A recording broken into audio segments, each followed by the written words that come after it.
Hello everyone, আশা করি তোমরা সবাই ভালো আছো। আমিও ভালো আছি। আর এটা হলো part 2 video environment and forest law, যেটা কি Tripura forest department exam, forester এবং ফরেস্ট গার্ড এক্সামিনেশনের জন্য খুবই ইম্পর্ট্যান্ট একটা টপিক, যেটার সোর্সেস অনেক কম তোমাদের কাছে। তাই আমি নিয়ে এসেছি এই টপিকের এটা হলো সেকেন্ড ভিডিও। ঠিক আছে, তো যারা তোমাদের মধ্যে পার্ট 1টা বা ফার্স্ট ভিডিওটা দেখোনি এখন অবধি, ওরা গিয়ে, আমি আশা করব প্রথম ভিডিওটা দেখবে, তারপরে এখান থেকে শুরু করবে সেকেন্ড যেটা চলবে। ঠিক আছে, তো আমরা লাস্ট অবধি দেখেছিলাম যে এখানের মধ্যে ওয়াইল্ড লাইফ প্রোটেকশন অ্যাক্ট ছিল। ওয়াইল্ড লাইফ প্রোটেকশন অ্যাক্টের মধ্যে কোন প্রথম একটা স্টেট ছিল যে এটাকে কারেক্ট করেছে। তার আজকে এরপরের থেকেই আমরা দেখব। ঠিক আছে, এখানে লেখা আছে first state to amend wild life protection act 1972। ঠিক আছে, আর এটার ফার্স্ট স্টেট হলো কেরালা, এটা 2025 সালে অ্যামেন্ড করেছিল। ঠিক আছে, তো দেখে নিই তারপর কি টপিক আছে এখানে। তো এখানের মধ্যে তারপর চলে আসবে একটা অ্যাক্ট, অ্যাক্ট না, একটা অথরিটি বলতে পারো। এই অথরিটির নাম হলো পিপিবি অ্যান্ড এফআর একটা অথরিটি।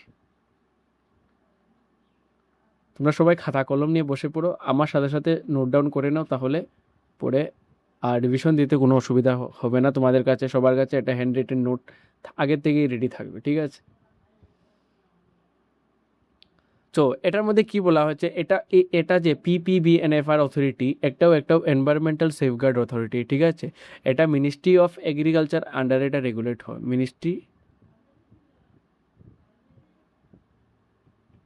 মিনিস্ট্রি অফ এগ্রিকালচারের আন্ডারে এটা রেগুলেট হয়। ঠিক আছে, মিনিস্ট্রি অফ এগ্রিকালচারের আন্ডারে এটা মানে রেগুলেট হয়। তারপর এটার মধ্যে কি কি থাকে, এটার মধ্যে আমরা দেখতে পারবো যে জিন ব্যাংক থাকে। জিন ব্যাংক বলতে তোমরা কি বুঝো? জিন ব্যাংক কি? জিন ব্যাংক হলো এমন একটা ব্যাংকের মতো অর্গানাইজেশন বা একটা সায়েন্টিফিক অর্গানাইজেশন যেখানের মধ্যে বিভিন্ন প্রজাতির জিন, যেগুলো এন্ডেঞ্জার স্পিসির, এদেরই জিনগুলোকে সংরক্ষণ করে রাখা হয়। ঠিক আছে, তো জিন ব্যাংক, এখান থেকে আরেকটা কোয়েশ্চেন আসতে পারে যে জিন ব্যাংক কিসের এক্সাম্পল? এটা হলো এক্সিটু কনজারভেশনের এক্সাম্পল। এক্সিটু কনজারভেশন বা এক্সিটু সংরক্ষণের এটা এক্সাম্পল। ঠিক আছে, এক্সিটু কনজারভেশন ওদের বলা হয় যেখানে কোনো জীবকে তার নিজের প্রাকৃতিক পরিবেশ থেকে নিয়ে অন্য জায়গায় সংরক্ষণ করা হয়, তাকে এক্সিটু সংরক্ষণ বলা হয়। ঠিক আছে, জিন ব্যাংক। এখানের মধ্যে আরও আসতে পারে, যেমন নতুন যদি প্লান্ট ভ্যারাইটিস কোনো ডিসকভার হয়ে থাকে, তাহলে এই অথরিটি করে এটা রেজিস্টারিং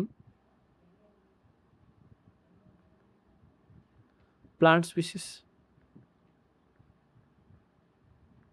তো এগুলোর কাজ হলো এটা, এর থেকে বেশি এখানে কোনো কিছু ইম্পর্টেন্ট নেই। তা আমরা দেখব যে এর পরেরটা, যেটা অনেক বেশি ইম্পর্টেন্ট। এখানে দেখি, দাঁড়ান।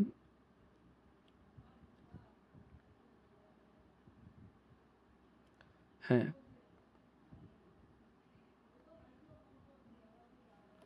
একটু, হ্যাঁ, এখন দেখবো আমরা বায়োলজিক্যাল ডাইভার্সিটি অ্যাক্ট 2002। ঠিক আছে, বায়োলজিক্যাল ডাইভার্সিটি অ্যাক্ট 2002 এটা দেখবো।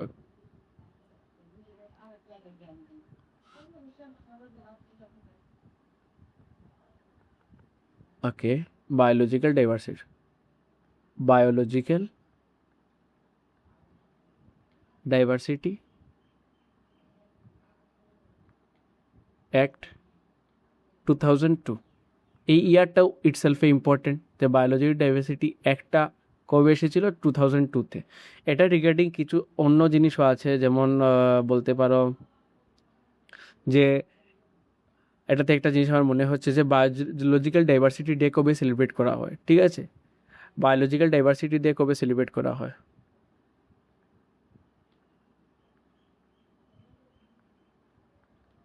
ডে কবে সেলিব্রেট করা হয়? এটা 20 মে হয়েছে না এখানে? মেতে every year biological diversity day celebrate করা হয়, এটা অনেক ইম্পর্টেন্ট। 2026-এ বায়োলজিক্যাল বায়োডাইভার্সিটি দেওয়ার থিম কি 2026-এ এটার থিম হলো অ্যাক্টিং লোকালি ফর গ্লোবাল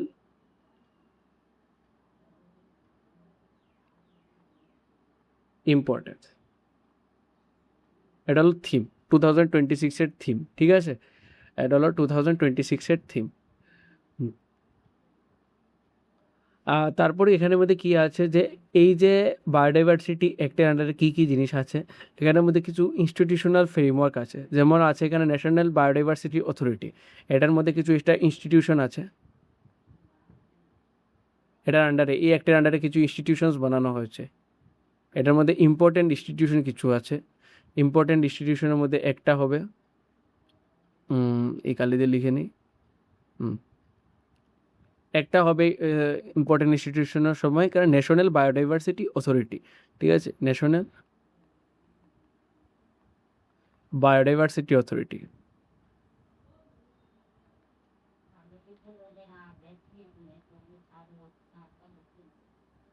ঠিক আছে, বায়োডাইভার্সিটি অথরিটি বা এটাকে NBAO বলা হয়, ন্যাশনাল বায়োডাইভার্সিটি অথরিটি। ঠিক আছে, এটা কবে এস্টাবলিশ হয়েছিল? 2003 সালে।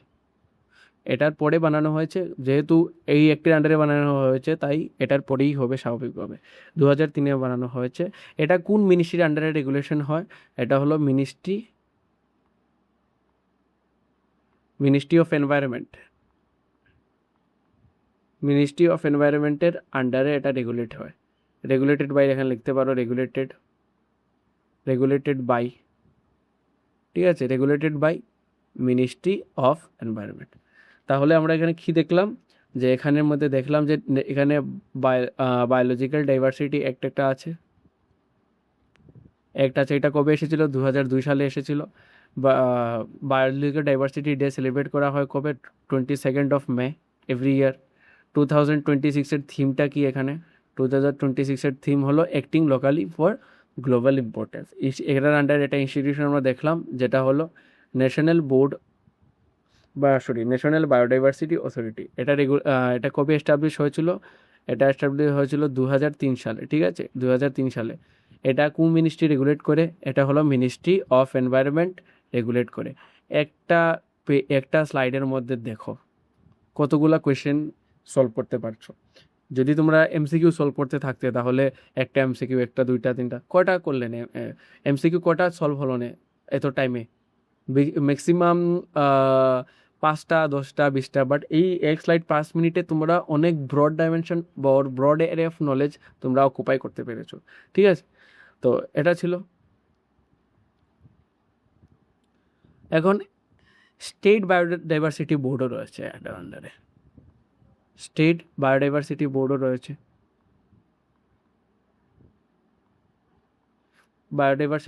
রয়েছে। ঠিক আছে, স্টেট বায়োডাইভার্সিটি বোর্ড এটাকে বলে। এটার আন্ডারে কিছু কমিটিজও রয়েছে, ঠিক আছে। তো এইরকম 2টা বোর্ড আমি বললাম, এই হলো আমাদের স্টেট বায়োডাইভার্সিটি বোর্ড। এখন বায়োলজিক্যাল ডাইভার্সিটি একটা লেটেস্টভাবে একটা অ্যামেন্ডও করা হয়েছে, ঠিক আছে, করা হয়েছে। দেখে নিই অ্যামেন্ড করা হয়েছে। ধরো এটা অ্যামেন্ড করা হয়েছে, এটা কালারটা চেঞ্জ করে দিই, ব্ল্যাক, ওকে। তো এটাকে লাস্ট 2023-তে অ্যামেন্ড করা হয়েছিল, ঠিক আছে, বায়োডাইভার্সিটি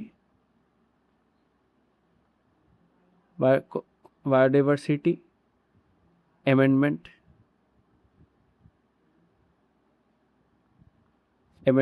অ্যাক্ট, ঠিক আছে। এটা 2023-তে আনা হয়েছিল। বায়োডাইভার্সিটি অ্যামেন্ডমেন্ট অ্যাক্ট 2023-তে আনা হয়েছিল, ঠিক আছে। এটার মধ্যে কি বলা হচ্ছে এখানের মধ্যে এই বায়োডাইভার্সিটি, এখানের মধ্যে একটা নতুন একটা প্রোগ্রাম ইমপ্লিমেন্ট করা হয়েছে যেটার নাম হলো Ayush practitioner and traditional knowledge. এখানে একটা ইনস্টিটিউশন বানানো হয়েছে আয়ুষ গভর্নমেন্টের মিনিস্ট্রি অফ আয়ুষের আন্ডারে, ঠিক আছে। বাই দ্য ওয়ে, তোমরা কি জানো, এটা কারেন্ট অ্যাফেয়ার্সের কোয়েশ্চেন, যে আয়ুষ্মান কার্ড দেওয়া হয়, আমরা সবাই জানি আয়ুষ্মান কার্ড দেওয়া হয়। আয়ুষ্মান কার্ড পাবলিশ করা ইন্ডিয়ার সব থেকে বেশি আয়ুষ্মান কার্ড পাবলিশ করেছে এমন একটা স্টেটের নাম বলো, ইন্ডিয়া সব থেকে বেশি করেছে যেটা। এটার আনসার হলো ইউপি। ইউপির মধ্যে 5 crore আয়ুষ্মান কার্ড ইস্যু করেছে, এটা 2025-এর কারেন্ট অ্যাফেয়ার্স। ঠিক আছে, আচ্ছা যাই হোক, তো এটা হলো গিয়ে কথা। এখন আরেকটা আছে এখানের মধ্যে, আরেকটা অ্যাক্ট আছে যেটা হলো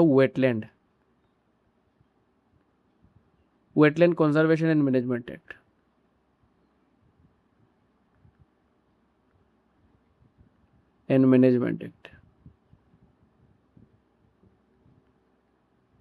ঠিক আছে, এখন এখন প্রশ্নটা হচ্ছে ওয়েটল্যান্ড বলতে কি, আর এটার একটাও কি। এখানে এক না, অ্যাকচুয়ালি এটা রুল হবে। আচ্ছা, ওয়েটল্যান্ড মানে কি, তোমরা কেউ কি জানো ওয়েটল্যান্ড মানে কি? ওয়েটল্যান্ড কথার মানে হলো এমন কিছু সিক্তভূমি, যেটা একদম স্পেসিফিক যদি বাংলা বলি তাহলে এটার সরাসরি বাংলা হলো সিক্তভূমি। এমন একটা জায়গা যেখানের মধ্যে একটা সমতল ভূমি আস্তে আস্তে জলাশয়ে রূপান্তরিত হচ্ছে, এই জায়গাটাকে ওয়েটল্যান্ড বলা হবে। তো এখান থেকে একটা কোয়েশ্চেন আসতে পারে যে ওয়ার্ল্ড ওয়েটল্যান্ড ডে কবে সেলিব্রেট করা হয়? ওয়েটল্যান্ড ডে কবে সেলিব্রেট করা হয়? তো 2nd of February। 2nd of February world wetland day celebrate করা হয়, অনেক বেশি ইম্পর্টেন্ট এটা। ঠিক আছে, world wetland day 2nd of February celebrate করা হয়। এখন এটা কেন করা হয়? বিকজ এখানে 1971-এ রামসার একটা কনভেনশন হয়েছিল। কনভেনশন কথার মানে হলো সম্মেলন। রামসার একটা কনভেনশন হয়েছিল, রামসার একটা সিটি যেটা ইরানের মধ্যে পড়ে, একটা সিটি একটা ইরানের মধ্যে পড়ে। এখানের মধ্যে একটা কনভেনশন সাইন করা হয়েছিল যেখানে বলা হয়েছিল যে আমরা আমাদের ওয়েটল্যান্ডকে কনজার্ভ করে রাখবো। ঠিক আছে, তো এখানে অনেকগুলো কান্ট্রি এসেছিলো এবং সাইন করেছিল। কিন্তু জানার ব্যাপার যে এটা যে এই যে রামসার কনভেনশনটা ইন্ডিয়া 1971-এ সাইন করিনি, এটা পরে করেছে। পরে কবে করেছে? 1982-তে। 1982-তে ইন্ডিয়া জয়েন্ট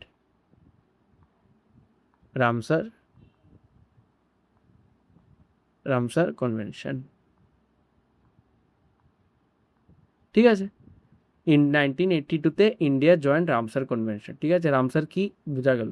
তাহলে রামসারের কাজও হলোই এই ওয়েটল্যান্ডকে সংরক্ষণ করে রাখা হয়েছে।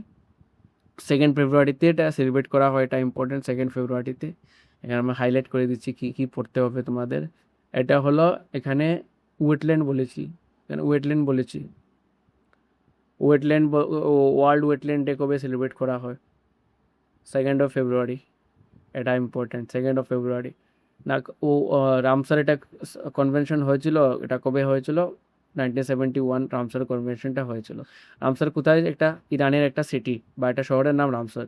ইন্ডিয়া জয়েন কবে হয়েছিল? 1982-তে ইন্ডিয়া জয়েন করেছিল রামসার কনভেনশন। ঠিক আছে, এই পেজের মধ্যে এতটুকু ইম্পর্টেন্ট ইনফরমেশন। ঠিক আছে, আর কি বলা যেতে পারে এখান থেকে?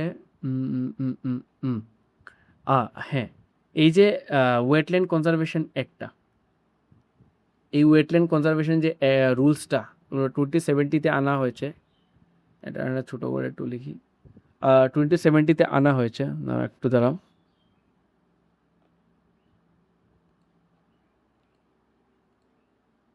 একটু জিনিসটাকে একটু ছোটো করে দিই, একটু জায়গা বের হয়ে যায়।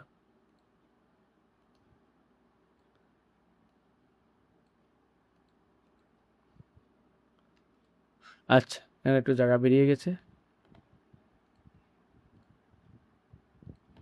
আচ্ছা, তো এখানে একটু লিখে নিই যে এখানের মধ্যে এই যে রুলসটা regulated by environment protection act 1986, যেটাকে আমরা আমব্রেলা অ্যাক্টও বলা হয়ে থাকে, যেটা পার্ট 1 ভিডিওতে আমরা দেখেছি। ঠিক আছে, তো এই ছিল কিছু ব্যাপার। তো দেখে নিই সামনে এরকমভাবে একটা বোর্ডও বানানো হয় যেটার নাম হলো স্টেট ওয়েটল্যান্ডস অথরিটি, ঠিক আছে। এটা স্টেট এনভায়রনমেন্ট মিনিস্টারের আন্ডারে থাকে, এরকম একটা সেন্ট্রালে বোর্ড বানানো হয়, বাট এটা বেশি ইম্পর্ট্যান্ট না আমার মতে। তো এরপর দেখি কী আছে।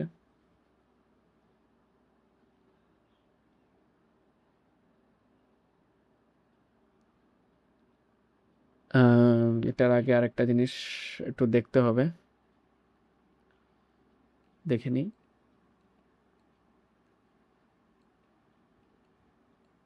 আচ্ছা, তো এখানের মধ্যে আরেকটা জিনিস দেখতে হবে যে এখানের মধ্যে সেন্ট্রাল ওয়েটল্যান্ড রেগুলেটরি অথরিটি একটা আছে, ঠিক আছে।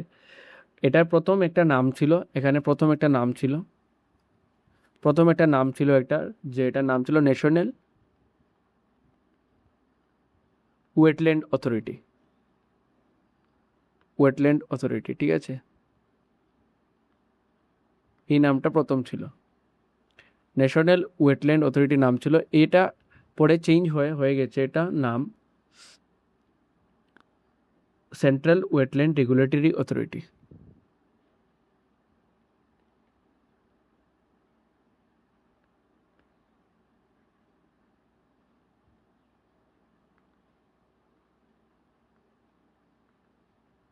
ঠিক আছে, এটা নাম পরে চেঞ্জ হয়ে অথরিটি হচ্ছে। আচ্ছা, তোমরা কি বলতে পারো ইন্ডিয়ার মধ্যে কয়টা রামসার সাইট আছে? রামসার সাইট ইন্ডিয়ার মধ্যে how many Ramsar site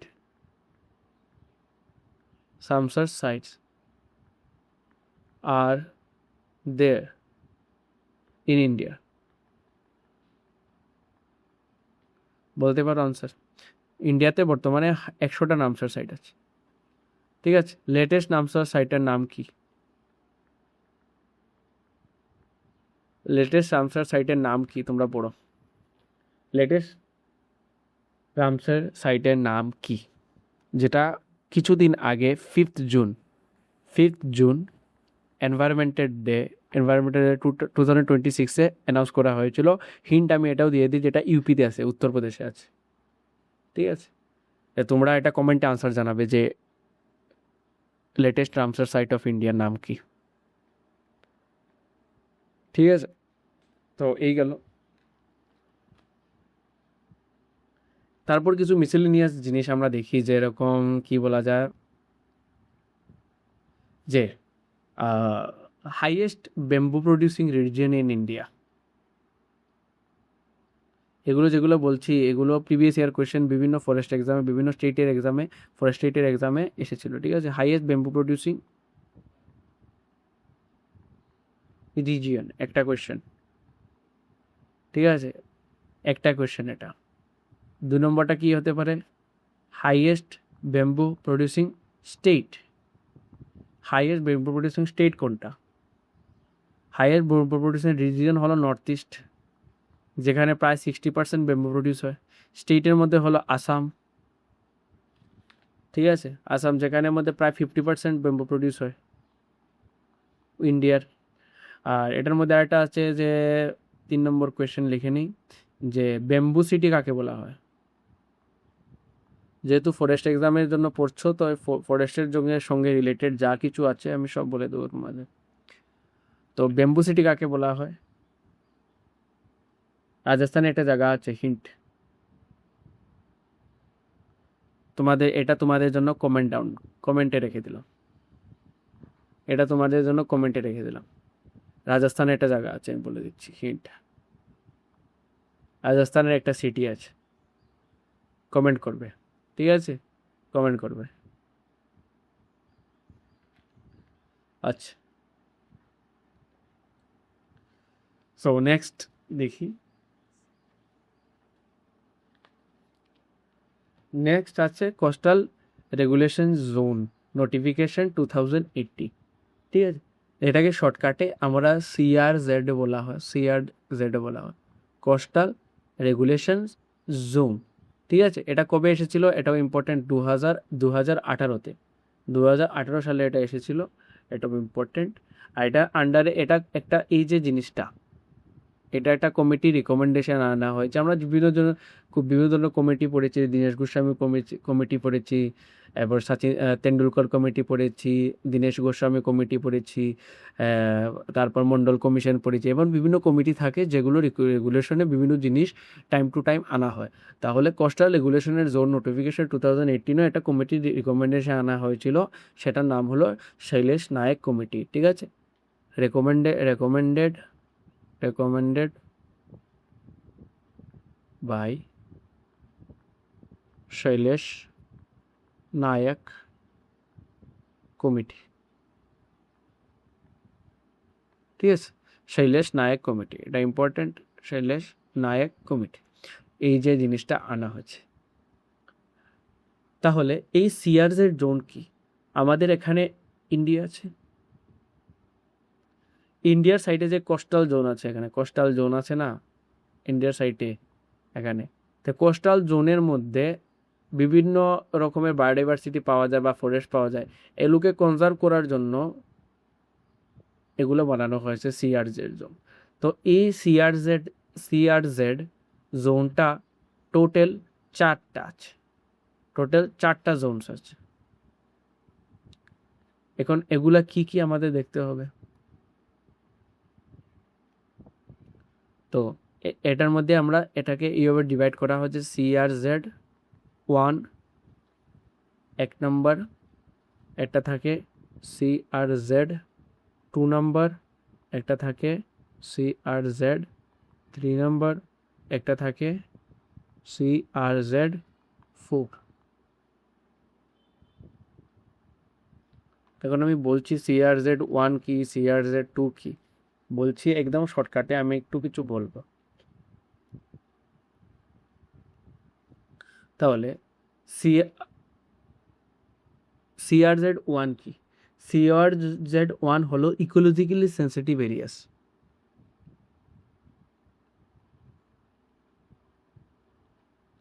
sensitive যেগুলো এরিয়া থাকে এটাকে CRZ1 বলা হয়। ঠিক আছে, CRZ2 এরিয়াস মানে কি? CRZ2 এরিয়া মানে আরবান, যেগুলো ডেভেলপড হয়ে গেছে বাট এগুলোতে ওখানে ফরেস্ট আছে, আরবান ডেভেলপড এরিয়াস। ঠিক আছে, CRZ3 কি? যেগুলো হলো রুরাল এবং আরবানের মধ্যে পড়ে ফরেস্ট, যেগুলো রুরাল প্লাস আরবানের মধ্যে যে এরিয়াস। CRZ4 কি? এটা হলো একুয়াটিক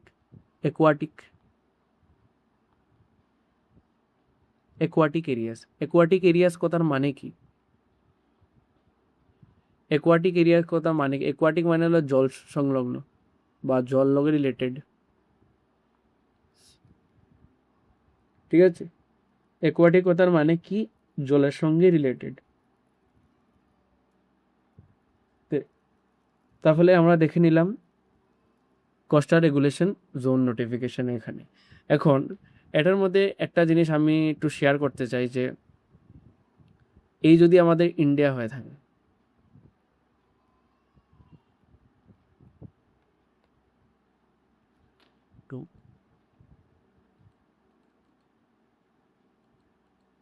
আচ্ছা, এই যদি আমার ইন্ডিয়া হয়ে থাকে,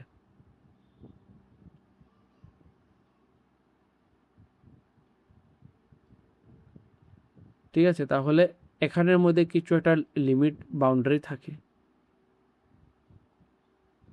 যে ইন্ডিয়ার সীমানা কতটুকু। সেম এদিকেও থাকে,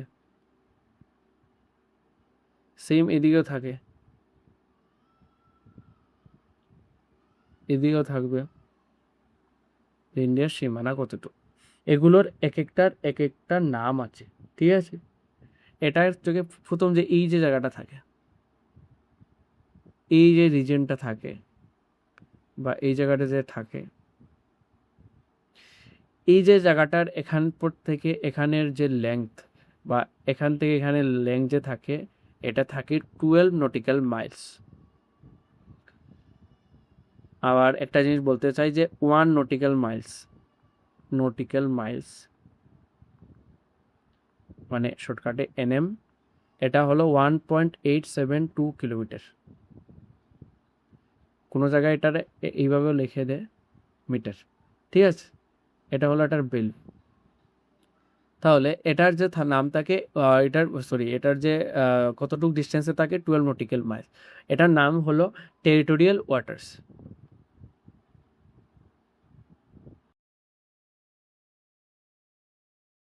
ওখানে একটা কথা, টেরিটোরিয়াল ওয়াটার্স যে বললাম, এটার মধ্যে যতটুক জলের মধ্যে যাই পাওয়া যাবে, খনিজ পাথর বাণিজ্য সবগুলো ইন্ডিয়ার, এবং এই জলের মধ্যে বা এই এরিয়ার মধ্যে মানে ঢুকতে হলে ইন্ডিয়ার পারমিশন ছাড়া ঢুকতে পারবে না, ঠিক আছে। তারপর একটা যে রিজন থাকে, এখানে এই জায়গা, এই যে রিজন থাকে, এদিকেও থাকে, এই যে রিজনটা থাকে, এই রিজনটার নাম কি? এই রিজনটার নাম হলো এই রিজনটার নাম হলো কন্টিজিউয়াস জোন। কন্টিজিউয়াস, এখানে লিখে দিই।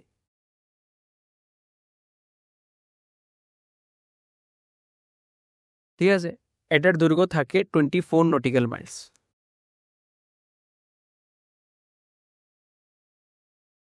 24 নটিক্যাল মাইলস, ঠিক আছে। এটার দৈর্ঘ্য থাকে এখানে কত? 24 নটিক্যাল মাইলস। 24 নটিক্যাল মাইলস এখানে এটার দৈর্ঘ্য থাকে।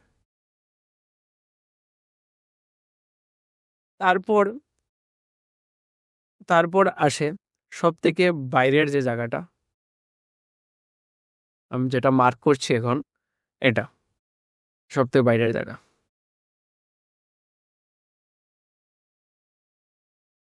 এটাকে বলা হয় এক্সক্লুসিভ ইকোনমিক জোন। এটাকে বলা হয় এক্সক্লুসিভ ইকোনমিক জোন, যেটার ডিস্টেন্স থাকে প্রায় 200 নটিক্যাল মাইলস, ঠিক আছে। এক্সক্লুসিভ ইকোনমিক জোন, যেটাকে শর্টকাটে ইইজেডও বলা হয়, ইইজেডও বলা হয় এক্সক্লুসিভ ইকোনমিক জোন, ঠিক আছে। যেটার দৈর্ঘ্য লেংথ হলো 200 নটিক্যাল মাইল। এখানের মধ্যে অন্য যে কোনো দেশের জাহাজ ইজিলি আসতে পারবে, ইন্ডিয়ার কোনো পারমিশন লাগবে না। বাট এখানের মধ্যে যা খনিজ পদার্থ পাওয়া যাবে, এটার মালিকানা ইন্ডিয়ার মধ্যে থাকবে, ঠিক আছে। তোমরা মধ্যে অনেক, আমার ম্যাপটা আঁকা হয়নি এত সুন্দর, অনেকে জিজ্ঞেস করতে পারো এটা কি আঁকা হয়েছে, এটা ইন্ডিয়া আঁকা হয়েছে, ঠিক আছে। এটা হলো ইন্ডিয়া আঁকা হয়েছে, আমাদের দেশ ইন্ডিয়া। এটাকে একটু ডেকোরেটও করা যায়, বাট যেহেতু আমরা আর্ট ক্লাস করছি না, তো এখানে এইগুলো করবো না। তারপর আসবে যে water prevention and control and pollution act, ঠিক আছে। Water prevention and control and pollution act 1974। তো এখান থেকে একটা কোয়েশ্চেন আমার মাথায় আসছে যে ওয়ার্ল্ড ওয়াটার ডে কবে সেলিব্রেট করা হয়? ওয়ার্ল্ড ওয়াটার ডে, এটা ওয়ার্ল্ড ওয়াটার ডে কবে সেলিব্রেট করা হয়? এটা 22 মার্চ। 22 মার্চ সেলিব্রেট করা হয়। 2026-এর থিম কি? 2026-এর থিম কি? Water and gender. Water and gender, 2026-এর থিম হলো ওয়াটার অ্যান্ড জেন্ডার। তাহলে এটার আন্ডারে water prevention control and pollution act, এটা 1974, যেটা খুব ইম্পর্টেন্ট। এটা এই যে নাম্বারটা খুব ইম্পর্টেন্ট, এই অ্যাক্টটাও পুরো important. Water prevention control and pollution act 1974। তো এই অ্যাক্টের আন্ডারে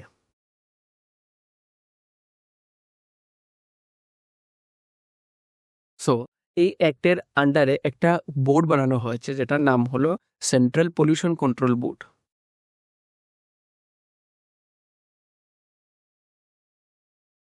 কন্ট্রোল বোর্ড, ঠিক আছে, যেটাকে সিপিসিবি বলা হয়।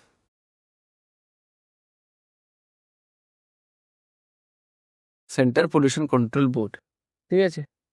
এটা বানানো হয়েছে 1974-এ কি লিখবো না, এটা বানানো হয়েছে 1974-এ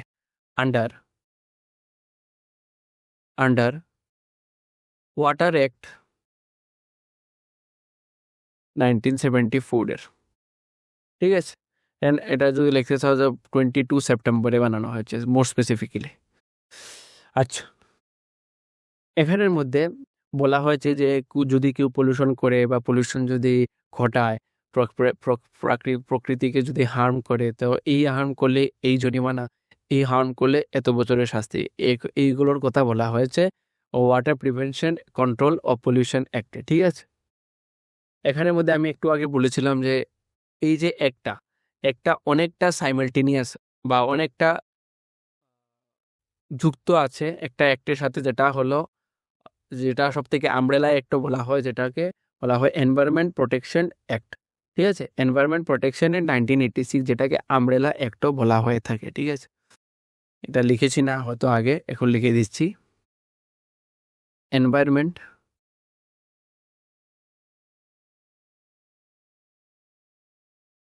প্রোটেকশন অ্যাক্ট 1986, এটাকে আমব্রেলা অ্যাক্টও বলা হয়, আমব্রেলা অ্যাক্টও বলা হয়। এটার লগে রিলেটেড আরেকটা হলো আর্টিকেল 253,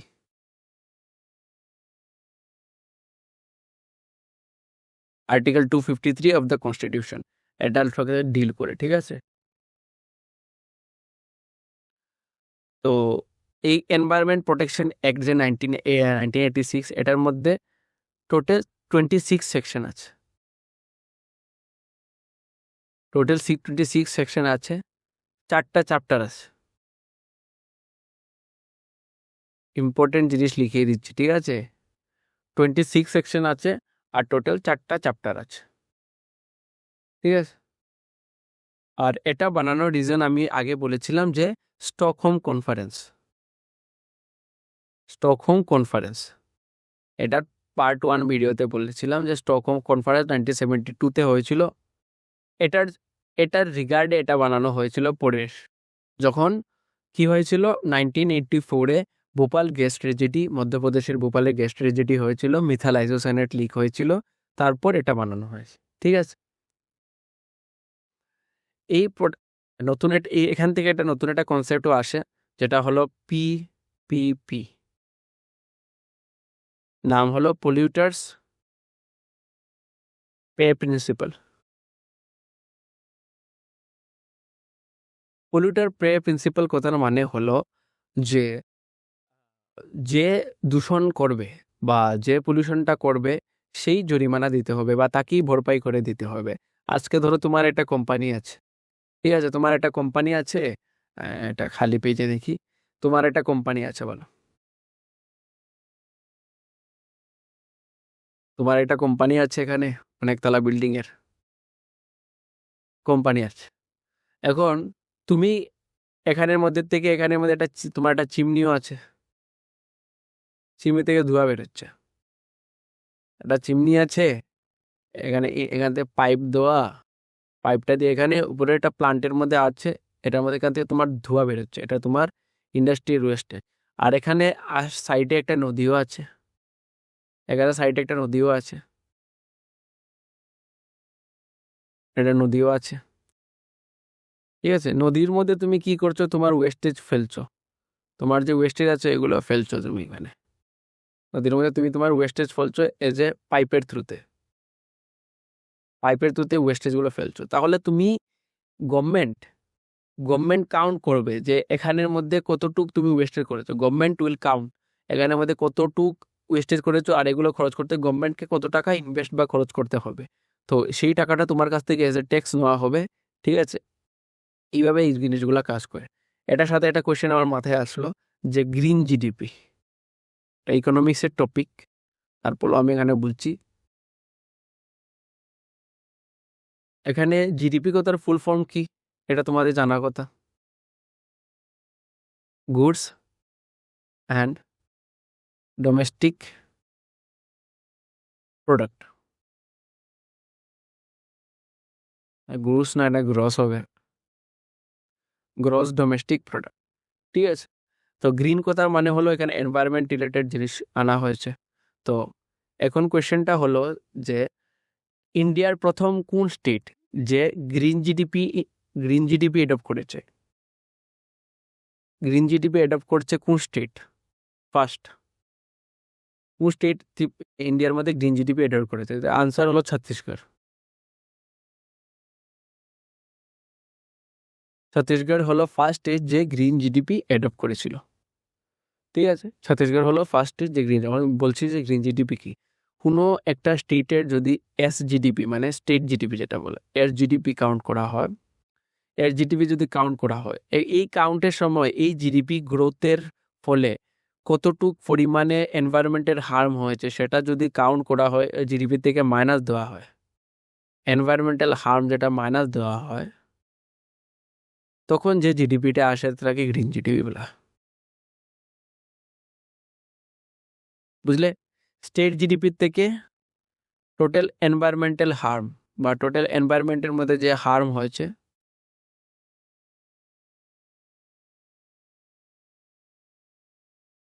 সেটাকে গ্রিন জিডিপি বলে। কারেক্ট। তাহলে আজকে আমরা অনেকগুলো জিনিস দেখলাম, অনেক অনেক কালারফুল পিকচারের থ্রুতে অনেকগুলো জিনিস দেখলাম। তো এটার মধ্যে আর একটু রয়েছে, বাট আজকে ক্লাসটা আর লেংদি আমি করব না, নেক্সট ক্লাসে পুরোটা শেষ করে দেব। আজকের ক্লাসের জন্য এতটুকুই। আশা করি তোমাদের ভালো লেগেছে যেগুলো কন্টেন্ট আমি দেওয়ার চেষ্টা করেছি, আর এভাবেই আমার পাশে থাকবে এবং সাপোর্ট করবে। আগামী ভিডিওগুলোর জন্য ওয়েট করবে এবং লাইক অ্যান্ড সাবস্ক্রাইব অবশ্যই করবে। আজকের জন্য এতটুকুই, ধন্যবাদ তোমাদের।